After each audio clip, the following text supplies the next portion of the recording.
सुनिए भाई लोग चलने तो भी यही कह करके आ जाते हैं, देखो भाई ऐसा है जब तुमको नींद उन सताएगी तो ऐसा करना, निकाल करके खा पी करके आराम से सो जाना। हमारे लिए अलग से थाली से ढक करके रख देना ताकि हम लौट करके आए तुमको डिस्टर्ब ना करें। आज जब हम कथा सत्संग में चलते हैं तो दोनों अलग अलग चलते हैं, पर जब भगवान भोलेनाथ चले तब क्या बात है। संग सती जग जननी भवानी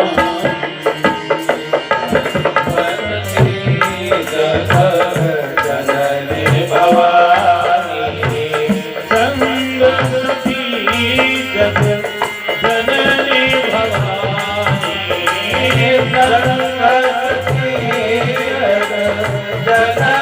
भवानी हो जय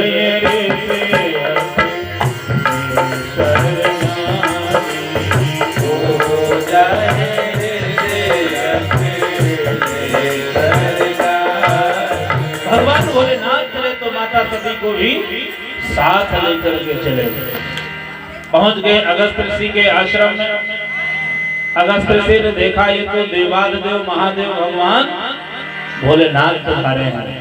दौड़ करके उनके बैठने के लिए आसन की व्यवस्था की, खाने पीने के लिए कुछ कंद मूल फल की व्यवस्था करने लगे। तब तक हाथ पांव धुलाने के लिए लोटे में दौड़े दौड़े जल लेकर के आ गए। ये सब करते हुए जब माता सती ने देखा था हो यह कौन सी कथा सुनाएंगे, जब खुद ही पानी दाना लेकर के दौड़े हैं, दौड़ दौड़ करके हमारे पति देवता के चरण धुला रहे हैं, तो आखिर कौन सी कथा सुनाएंगे। इनके आगे पीछे कोई चेला चापट तो दिखाई नहीं पड़ते, खुद ही दौड़ दौड़ करके सारा काम कर रहे थे, कौन सी कथा सुनाएंगे। भाई और बहनों, माता सती को मन में संशय हो गया क्या कि कौन सी कथा सुनाएंगे। जैसे जब लोगों को मालूम चलता है कि शांति कुंज हरिद्वार के तत्वावधान में युग ऋषि वेद मूर्ति तपोनिष्ठ पंडित श्री राम शर्मा आचार्य जी के सूक्ष्म संरक्षण में अपने क्षेत्र में अपने गांव में मंदिर के पावन प्रांगण में 7 दिवसीय पावन कथा का आयोजन किया गया है। कथा संपन्न होने चल रही है तो सबके मन में एक इच्छा होती है कि हरिद्वार से कोई बढ़िया वाले बाबा कथा सुनाने के लिए आएंगे। बढ़िया बाबा का मतलब बड़ी बड़ी दाढ़ी होगी, बड़ी बड़ी जटाएं होंगे, हाड़ी जैसा पेट होगा, 2-4 चेला चापर आगे पीछे लगे होंगे, चमर डुलाते होंगे, तब तो लगता साहब कोई बढ़िया वाले बाबा आए। नहीं, ये तो हमारे भाई की तरह, हमारे बच्चे की तरह है, ये कौन सी कथा सुनाएंगे। तो भैया किसी को कथा वथा अच्छी नहीं लगती। माता सती को भी हो गया जब खुद ही पानी दाना लेकर के दौड़े हैं तो कौन सी कथा सुनाएंगे। कहते हैं खूब कही कथा ऋषि ने, भगवान भोलेनाथ ने कथा को बड़े ध्यान से सुना, पर माता सती ने कथा को ध्यान से नहीं सुना। राम कथा मुनि अर्ज बखान,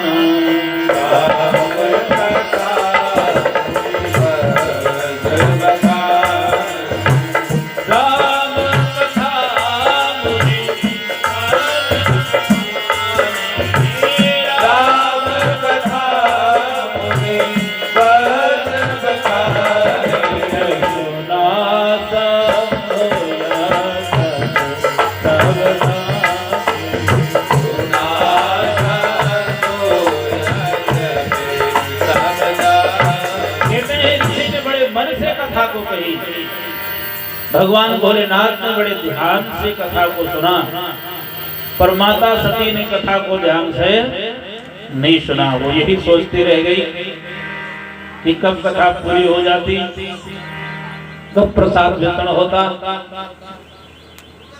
कब आरती होती, कब वो अपने स्थान को प्रस्थान करते। उनका समय पूरा का पूरा इसी में निकल गया। उन्होंने श्रद्धा से ध्यान पूर्वक कथा का श्रवण नहीं किया। भाई बहनों, कि प्रज्ञा प्राण की जो पावन कथा हो रही है, इस कथा को भी आप ध्यान से सुने न सुने, कथा तो अपने आप समय पर पूरी हो जाती है। कथा में आए या ना आए, कथा कितने दिन की है? 7 दिन की रखी गई है। आज कथा का कौन सा दिन है? द्वितीय दिवस है। कथा को आप श्रवण करने के लिए आते हैं तो अच्छी बात है, नहीं आते हैं तो खुद से विचार करें साहब, कथा तो 7वें दिन अपने आप विराम ले लेगी। माता सती श्रद्धा से कथा को नहीं सुना। आप सब भी कथा को श्रद्धा से नहीं सुनते हैं तो कथा तो विराम ले लेगी। जो श्रद्धा से श्रवण करेगा वो लाभान्वित होगा। ये कथा जो हो रही है कोई सामान्य नहीं है। हमने कल इस पर चर्चा किया था। इसके रचयिता युग ऋषि वेदमूर्ति तपोनिष्ठ पंडित श्री राम शर्मा आचार्य जी। इस कथा को कहने और इस कथा को करने कराने की व्यवस्था भी उन्होंने ही बनाई है। हमारे आपके मस्तिष्क में बैठ करके, बाबा जी के मस्तिष्क में बैठ करके विचार आया था, नहीं 7 दिन की पावन कथा हो, माता की प्राण प्रतिष्ठा हो। भैया संतोष जी के मन में विचार आया, नहीं साहब ऐसे ऐसी व्यवस्था बनाई जाए और इस पावन कथा की व्यवस्था बनी जिसको आप श्रद्धा से श्रवण कर रहे हैं। ये उन्हीं की बनाई व्यवस्था है। उन्होंने ही हमारे आपके मस्तिष्क में बैठ करके इस कथा को करने कराने की व्यवस्था बनाई है। और इस कथा को कहने के लिए वे स्वयं से यहाँ आए भी हैं। पर अंतर इतना है, वो मर्यादा में है, स्थूल रूप धारण नहीं कर सकते, तो उन्होंने हम सभी भाइयों का प्रयोग किया है। आइए उनकी रचित प्रज्ञा प्राण की पावन कथा को श्रद्धा से श्रवण करें। उसके पूर्व इस पावन कथा को श्रवण करने योग्य अपने मन मानस को इस गीत के माध्यम से तैयार करें। आइए सुने लगा कर ध्यान, कथा यह मंगलकारी है।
मंगलकारी है।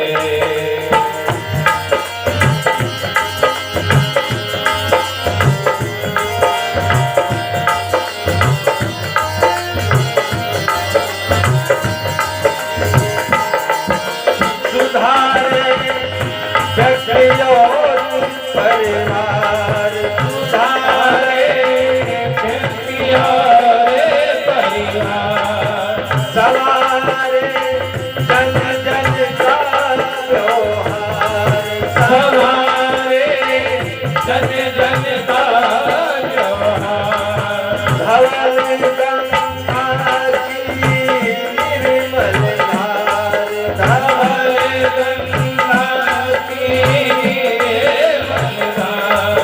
देह चिंतन का देवहार, देह चिंतन का देवहार। करे उपचार अनेक प्रकार, करे उपचार अनेक प्रकार। आज की जो बीमारी आए हो लगा कर ध्यान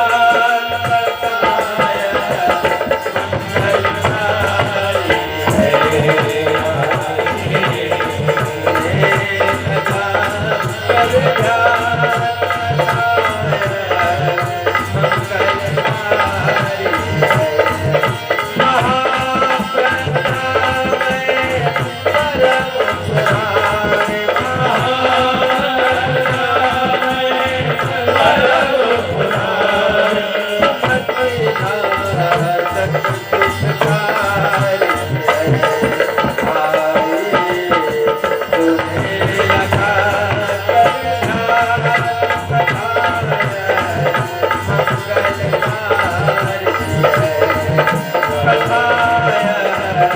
मंगलकारी है।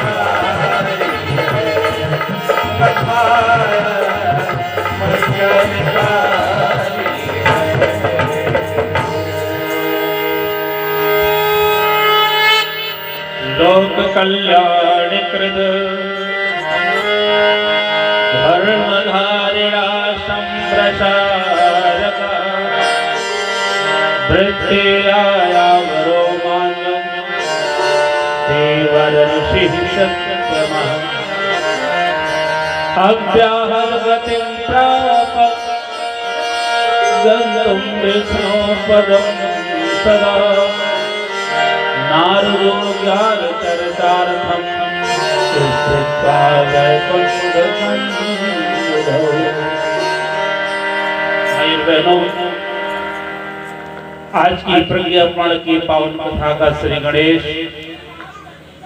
देवऋषि नारद जी की विशेषताओं से होता है। कहते हैं नारद एक ऋषि, जब मनुष्य तप करता है, साधना करता है, तब करके जब थोड़ा ऊपर उठता है तो इसे ऋषि की उपाधि प्राप्त होती है। ऋषि से जब साधना बढ़ती है और तब करके यहाँ मनुष्य जब ऊपर उठता है तो इसे महर्षि की उपाधि प्राप्त होती है। महर्षि से जब साधना बढ़ती है और तब करके हम मनुष्य जब थोड़ा ऊपर उठता है तो इसे ब्रह्म ऋषि की उपाधि प्राप्त होती है। ब्रह्म ऋषि से जब साधना बढ़ती है और तब करके मनुष्य थोड़ा ऊपर उठता है तो इसे देव ऋषि की उपाधि प्राप्त होती है। कहते हैं ऋषि धरती पर हजारों हजार की संख्या में हुए, महर्षि भी सैकड़ों सैकड़ों की संख्या में हुए, ब्रह्म ऋषि भी अनेका अनेक हुए, पर देव ऋषि की उपाधि किसी को प्राप्त हुई है तो मात्र केवल अकेले नारद जी को प्राप्त हुई है।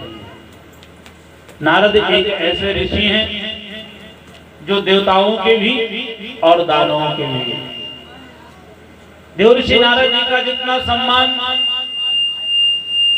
अयोध्या के राजा राम के दरबार में था, उतना ही सम्मान लंका के राजा रावण के दरबार में।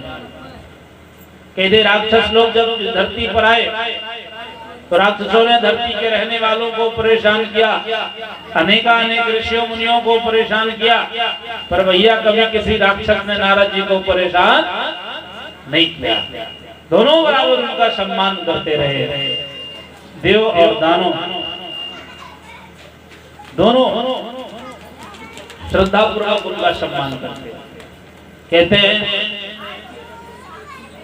सच्चे अर्थों में ऋषि वही होता है, संत वही होता है जो हर एक की समस्या का समाधान हुआ करता है। संतों के बारे में शास्त्र कहते हैं संत हृदय नीत समान, संत हृदय नीत समान, संत हृदय नव नीत समान, संत हृदय नव नीत समान,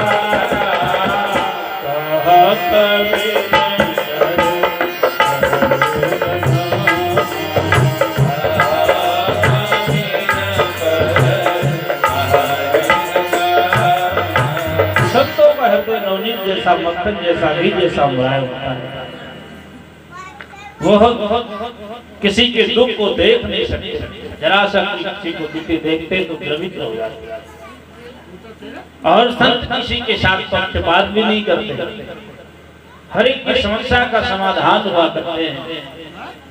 कहते हैं कंस देव ऋषि नारद जी से पूछता है, नारद जी ये बताओ देवकी के किस पुत्र को मार दूं और किसको छोड़ दूं?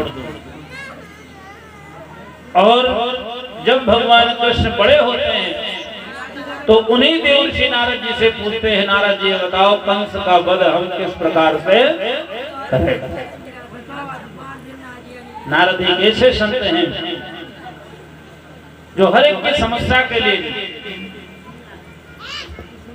निष्पक्ष भाव से उसका समाधान करते हैं, किसी के साथ पक्षपात नहीं करते। इतना कोमल हृदय संतों का होता है। नवनीत जैसा, मक्खन जैसा, घी जैसा मुलायम कहते हैं संतों का हृदय होता है। जैसे यहाँ हवन के लिए लकड़ी मंगाई गई है और आप के घर में घी रखा है। अपने इस गांव में घी है कि नहीं लोगों घरों में है? भले के भगवान की जय, पावन प्रज्ञा प्राण भगवान की जय। किसी के घर में घी नहीं है? सब सोचते कहीं ऐसा ना हो कहते कि कल हवन के लिए अपने घर से लेते आना था। हाँ तो काहे को नहीं बोलते साहब, बोला करिए, हम तो जो छोड़ते आप लोगों के लिए छोड़ते हैं। तो घी आप घर में रखा है ना, और यहाँ हवन के लिए लकड़ी मंगाई गई है। पूरी की पूरी लकड़ी को एक जगह इकट्ठा करके जला दिया जाए तो आपके घर में रखा हुआ घी पिघल जाएगा साहब? नहीं, घी तो तब पिघलेगा जब यहाँ ला करके हवन में आप डालेंगे, या अपने घर में चूल्हे पर रखेंगे, धूप में रखेंगे। भाई बहनों, पर संत वो होता है जब यहाँ पर बैठे हुए लोगों को पीड़ा हुई तो हरिद्वार में बैठे हुए जिस संत का हृदय पिघल गया, सच्चे अर्थों में उन्हीं को संत कहा गया। निजे परिताप द्रवई नवनी, निजे परिताप द्रवई नवनी, निजे परिताप द्रवई नवनी, निजे परिताप द्रवई नवनी, पर दुख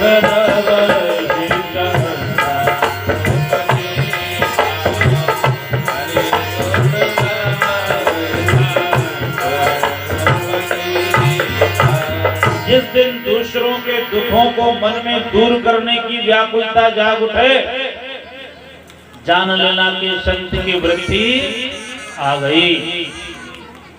दुखी व्यक्ति को देख करके मन द्रवित नहीं हुआ, उसके दुख को दूर करने का कोई उपाय मन में नहीं आया, हम व्याकुल नहीं हुए, तो काहे को संत साहब संत